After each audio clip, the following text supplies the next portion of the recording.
guys, James Wilson-Taylor here for Roxanne. We are backstage at When We Were Young Festival 2023. Rise Against on the lineup, and Tim joins me now. How are you, man? Hey, so far so good. I just got here. Am I doing this right? Oh, you're doing okay, this all right. Good. We're all settled in. We're all good. You remember the drill. You're all on it. Straight back into the press. I mean, what an incredible lineup it is today. What an insane-looking festival. Gotta be nice to get the call to play something like this when there's, loads of old friends of yours and stuff on this lineup. It's a fun day, right? It's a bit of a family reunion right now. Feels it. Like, we keep on saying this feels like Warped Tour, and for so many reasons. Like, the sets are kind of short. It's 1,000 degrees outside. And then a lot of the same bands that we used to kind of cross paths with, you know, 10 years ago, longer. That's wild, isn't it? Even walking in here, just like seeing all these faces I haven't seen in a long time. So. It's so crazy. No, it's nice to be a part like something like this, and I guess it's kind of been a minute since we caught up. I mean, there's been a kind of few things, particularly in the live sector. I want to mention that Chicago residency was a cool move. Like doing those kind of things. I know it feels like a long time ago, but I guess top of this year was it? Yeah, it was. So it was the 40th anniversary of the Metro in Chicago, which is like our legendary venue. Legendary venue. That's like it's about like, for people who don't know, it's like an 1,100 cap venue in Chicago and Wrigleyville, one of our most legendary venues, like independently owned by a guy named Joe Shanahan, who's had it for all those years. And then he did a bunch of different special shows this year for the 40th anniversary. The Fall Out Boy came and played one night. The Pumpkins played a night. Cheap Trick played a night. He even got like Hosier to come in and play a night. And then he called us and it was like, we should do it. And we were like, yeah, but everyone's doing like one night. We got to do something different than just one night. Got to stand out. Yeah. So we decided to do a 3-show. We called it a residency. I love that. It was fun. We promised the fans we would do a unique set every single night, and we did. Yeah. Hey, that's no small feat, man. When you got a discography like this now, you're able to do it. It's a lot of work, but I'm glad we did it. Yeah, definitely. No, it makes a lot of sense. And I guess, Nova Generation, it's been a minute now. It's been a minute. I feel like reactions were really nice. I feel like live reactions were really nice. What I want to know is, I guess, what stage are you at in terms of thinking about what's next, but also what did you learn from Nova Generation that's kind of pushing you on? That's a good question. Nova Generation was a bit, now that I can look back at it in retrospect. Yeah. It was a return to form in the sense we went back to our same studio that we've gone to for now 6 of our 9 albums, which is the Blasting Room before Collins. It was our production team that we love, and it came out with a lot of that energy. You know what I mean? That I think that we like to do. And now we toured the hell out of it. COVID, like everybody, it kind of disrupted the pattern of touring a little bit, so we ended up touring for it longer than we normally tour for a record. Took last summer off. And we're now starting to kind of like get ourselves back together and our minds back together and start thinking about what album number 10 looks like for Rise Against. Yeah. We're in the middle of those discussions right now. Right. But we've already started writing. We're kind of always writing, but we've already started writing and gotten together to put some ideas together. And so sooner than later. Nice. I like to think,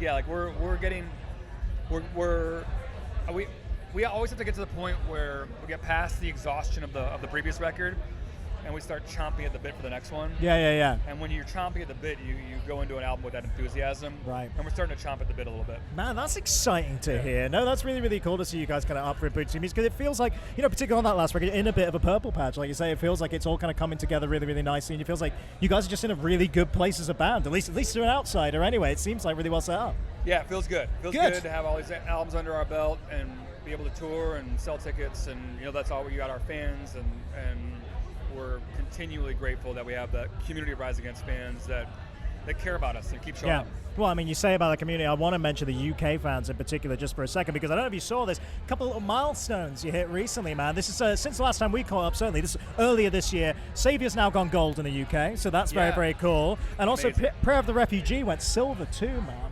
That's really cool. Yeah, those may be some of our first UK awards. Yeah, there we go.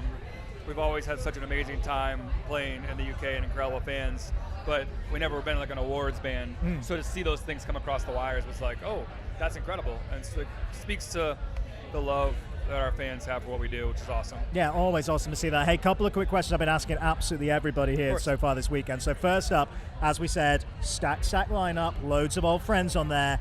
If you could work with anyone who's here today on the lineup on a Rise Against track, who's the number 1 pick? Who's the dream collab out of this one? Oh, wow. On this lineup. It's a lot of choice. It's a lot of choice, man. I mean, we got some legends out here. Oh, yeah. You know what I mean? Oh, yeah. And we're actually about to head out with Blink-182. We do the Australian leg of That's going to be a fun time, man. Yeah, so that's going to be a fun the next time. Thing. And those guys, their career has always impressed me. I just saw the show in Chicago, and I got to watch this whole new, younger generation, like just entering their story. Isn't that crazy? Yeah. Like, I was watching Blink when they were playing like the Fireside Bowl in Chicago for 300 people, you know what I mean? And to watch that same band do what they're going to do tonight, what they do, consistently impressive. You know, Green Day, the same thing. I'm going to go, I'll tell you because everyone will see this later, but I'm going to sing a song with 30 Seconds to Mars later. Oh, no way. Wow. This evening. And their records have always blown me away. Wow, that's wild. Like what song are you singing with them? This Is War. Wow, cool. Yeah, and if it didn't happen, something went wrong.